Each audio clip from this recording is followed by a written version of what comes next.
A unified language, a unified thought, and a unified action are the three core elements of the Tower of Babel. Why did Alexander the Great die in Babylon?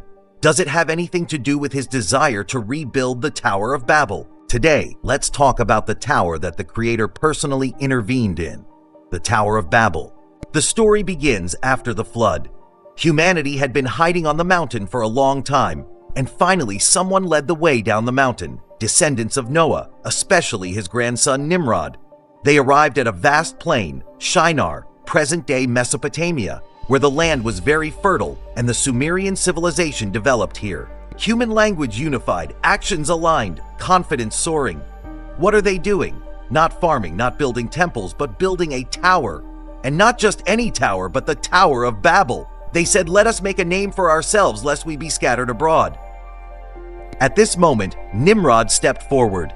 He said, "Don't give glory back to the Creator. Our happiness now is achieved through our own efforts. We will build a tower, and if the Creator dares to send a flood again, we will climb to the top of the tower. Let's see who fears whom." You might think they are just romantic architects, but the Jewish rabbis do not see it that way. The Jewish Midrash says that the top of this tower was originally intended to hold an idol pointing towards the sky, symbolizing a provocation against the Creator. The Talmud even hints that they didn't really want to see the Creator but wanted to fight the Creator. So, the Creator intervened, but not destruction. He chose a clever way, making them unable to understand each other's language. One worker said, "Give me the bricks," while another thought he wanted a piece of pork, and they immediately turned hostile. Amid the chaos, the project was forced to stop and the tower was left unfinished. Since then, this place has been called Babel, meaning confusion. The question is, why did the Creator mainly prevent this?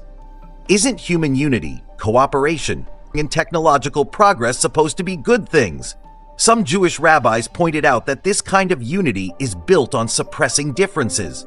A common language equals a unified mind. A unified mind equals no questioning, which sounds very much like a religious authoritarian society. Others say that the tower itself is a misplaced faith. They pursue height, not holiness. They are building not an altar, but a monument to their own great project. Now you understand why every subsequent attempt to rebuild the Tower of Babel has ended badly. After Alexander the Great conquered Persia, he personally inspected the site of the Tower of Babel, intending to restore the project. He ordered the clearing of ruins and the preparation of materials, but just as he was about to implement the plan, he was suddenly bitten by mosquitoes, causing a fever that wouldn't break. He quickly died in Babylon. Malaria? Yes. Coincidence? Maybe. But from the perspective of Jewish rabbis, the Creator has already made a clear statement. This tower is not to be rebuilt. The Tower of Babel is like a seal.